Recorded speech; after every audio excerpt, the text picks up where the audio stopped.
వెళ్తే జైలుకి వెళ్తారు, మళ్ళీ బయటకు వస్తారు, శత్రువులు పెరుగుతారు. జైలుకి వెళ్ళి బయటకు వచ్చినప్పుడు ఏమవుతుందో జగన్మోహన్ రెడ్డి చంద్రబాబుని చూశాడుగా. చంద్రబాబుని జైలుకి వెళ్ళిన రోజునే ఇక్కడ ప్రెస్ మీట్ పెట్టి చెప్పాను, మారిపోయింది అబ్బాయి నీదని, నీ స్టోరీ మారిపోయింది. చంద్రబాబు నాయుడు జైలుకి వెళ్ళడం అనేది నీ జీవితంలో చేసిన పెద్ద తప్పు అని. చంద్రబాబు జైలుకి వెళ్ళాడు కాబట్టి అక్కడికి పవన్ కళ్యాణ్ వచ్చి డిక్లేర్ చేశాడు. పవన్ కళ్యాణ్ డిక్లేర్ చేశాడు కాబట్టి బీజేపీతో ఎలియన్స్ అయింది. బీజేపీతో ఎలియన్స్ అయ్యి అక్కడ బీజేపీ ఈయన మీద ఆధారపడి వచ్చే పరిస్థితి వచ్చింది. ఇక్కడ చరిత్రలో ఎన్ని లేనని సీట్లు వచ్చాయి, ఎప్పుడు చూడని సీట్లు వచ్చాయి. ఒక్క తప్పు, నిజానికి చంద్రబాబు నాయుడు గారిని ఆ కేసులో నాకు తెలుసున్న నాలెడ్జ్ ప్రకారం ఆయన్ని జైలుకి పంపేటువంటింత లేవు ఛార్జెస్. ఎందుకంటే మనీ ట్రైల్లో ఆయన దాకా డబ్బు వచ్చింది అని అక్కడ చూపించేది లేదు.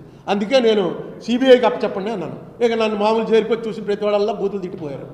ఇప్పుడు మనకు అందులో ఏంటంటే పెద్ద వాళ్ళందరూ ఇప్పుడు చాలా పెద్ద మంత్రులు అది అయిపోయారు, వాళ్ళందరూ నన్ను బూతులు తిట్టిపోయారు. ఆ వీడియోలు అప్పుడప్పుడు చూసుకుని నవ్వుకుంటూ ఉంటాను.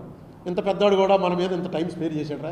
ఈవేళ మనకి అపాయింట్మెంట్ దొరకదు వీడిది, కానీ మన కోసం 15 నిమిషాలు వాడు మాట్లాడాడు, పావు గంట వాడు 25 నిమిషాలు, అరగంట తిట్టిపోయారు.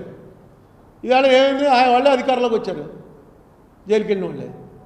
ఏదని రిపర్కషన్స్ ఏంటి అని ఊహించగలిగిన వాడు సక్సెస్ఫుల్ లీడర్ అవుతాడు. ఆ ఊహ ఉండదు. మీకు ఒకటే ఉదాహరణ, మీకు మహాభారతం అందరూ చూశారు కదా, అందరూ చదివారు. కర్ణుడు ఉన్నాడు అందులో. కర్ణుడికి ఇంద్రుడు ఒక శక్తి ఇచ్చాడు. ఇచ్చి ఏంటంటే ఇలాగ కోసి ఇచ్చేసేటప్పటికి ఇంద్రుడికి కళ్ళు తిరిగాయి. ఇంద్రుడికి నిజానికి కర్ణుడు ఓడిపోవాలనే ఉంది, కానీ ఆ కర్ణుడు చేసిన పని చూశాక కళ్ళు తిరిగి ఏం కావాలని ఆయన నీకు అన్నాడు.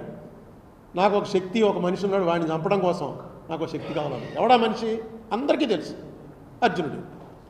అర్జునుడిని చంపడం కోసం శక్తి అడిగాడు. ఇంద్రుడికి తెలుసు ఇది ఎవడ మీద వాడతాడో. ఇంద్రుడు ఇచ్చేశాడు అయినా, ఎందుకంటే ఇక దయలో చెప్పేశాడు ఏం కావాలరా నీకని.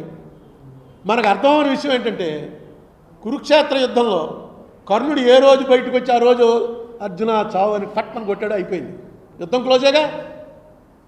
ఎందుకు కొట్టలేదు? పొద్దున్న లేచాడు, బయటకు వచ్చేటప్పటికి మర్చిపోయేవారట. యుద్ధంలో రాత్రి అంతా అనుకునేవారు కూర్చుని, ఒక రోజు అయిపోయింది. ఏంటి కర్ణ ఇది, రేపు పొద్దున్న లేవగానే ఫస్ట్ ముందు అర్జునుడు ఎక్కడున్నాడో చూసి పట్నం కొట్టే అయిపోయింది యుద్ధం అని. నాకు నిన్న జ్ఞాపకమే రాలేదు, రేపు కొట్టేస్తాను ఉండండి అని. మొన్నటి పొద్దున సాయంత్రం అయ్యేటప్పటికి మళ్ళీ ఇదే పరిస్థితి. ఎందుకు మర్చిపోయేవారంటే ఇప్పుడు ముఖ్యమంత్రులు, మంత్రులు, అధికారంలో ఉన్నవాళ్ళు, అంతకుముందు జగన్ టైంలో అధికారంలో ఉన్నవాళ్ళు ఎందుకు మర్చిపోయేవారు? కాలమహిమ, మనం మళ్ళీ సెకండ్ అయిపోతాంరా, మనం మళ్ళీ అపోజిషన్లోకి వెళ్ళిపోతాం, వాళ్ళు రూలింగ్కి వస్తారు, ఇదంతా జరుగుతూ వచ్చింది అనేది ప్రతి ఒక్కడికి తెలుసు. కానీ పనులు చేస్తున్నప్పుడు అది జ్ఞాపకం రాదు, రాకుండా వెనక్కిపోతూ ఉంటుంది. ఇదే జరుగుతుంది. నేను మొత్తం అందరు రాజకీయాల్లోకి వచ్చే వాళ్ళందరినీ ఒకటే కోరుతాను, మహాభారతం చదవండి. మొత్తం ఇప్పుడు రాజకీయం అంతా అప్పుడు ఉంది. నేను కూడా చదవాలా. నేను కూడా వీళ్ళు పాండవులు, కౌరవులు కురుక్షేత్రం క్లోజ్ అయిపోవడంతో అయిపోయింది అనుకుంటాం. తర్వాతే ఉంది అసలు కథ అంతా. ఆ తర్వాతే అన్నీ రాసుకుని వచ్చారు, ఎలా ఎప్పుడెప్పుడు ఏమేం జరిగింది, ఎందుకు అలా జరిగింది మొత్తం రాసుకుంటూ వచ్చారు. ఒకసారి ఎప్పుడైనా భారతం టైం ఉంటే చదవండి. నేను ముసలాన్ని అయిపోయాక మొదలెట్టాను అనుకోండి, చాలా ఇంట్రెస్టింగ్. ఈవేళ జరుగుతున్నది కూడా సేమ్ అదే. నేను చంద్రబాబు నాయుడు గారిని రిక్వెస్ట్ చేసేది, ఎందుకంటే నేను నా బయోగ్రఫీ, ఆటోబయోగ్రఫీ రాసుకుంటున్నాను, ఇతర నా కోసమే అనుకోండి. ఆ రాసుకున్న దాంట్లో చంద్రబాబు నాయుడు గారికి దాదాపుగా 30-40 పేజీలు రాస్తాను. ఆయన పర్సనల్గా కూడా కలిశాను కాబట్టి, అందుకే రామోజీరావుని కలుద్దామని ప్రయత్నించి విఫలమయ్యాను. పర్సనల్గా కలిశాను కాబట్టి రాస్తాను. రాసే దాంట్లో నేను ఆరోపణలు చేయగలను, కానీ మీరు తప్పు చేశారని దానికి ఆధారం ఇది అనడానికి ఆధారం లేదు. ఇందులో మాత్రం దొరికారు. ఇది ఎందుకు తప్పు చేశారో ఇలాంటి తప్పులు ఇంక రిపీట్ అవనివ్వకండి. రేపు 11వ తారీఖున మా దాంట్లో కూడా మీరు మీ ఇమీడియట్ మీ అడ్వకేట్స్, మీ కౌన్సిల్ని ఆదేశించండి. కరెక్ట్, ఏది న్యాయం, ఏది ధర్మం, అది ఎఫిడేవిట్ చేయండి. ఇక్కడ మళ్ళీ మీరు అభిమానం, దాని ఏమంటారు, ఇచ్చిపుచ్చుకోవడాలి. నాకు వాళ్ళు ఉపకారం చేశారు కాబట్టి నేను వీళ్ళకి ఉపకారం చేయాలి, అవి రానికండి.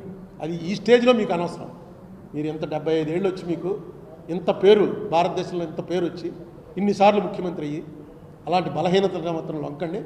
ధర్మం వైపు, చట్టం వైపు ఉండండి. Thank you.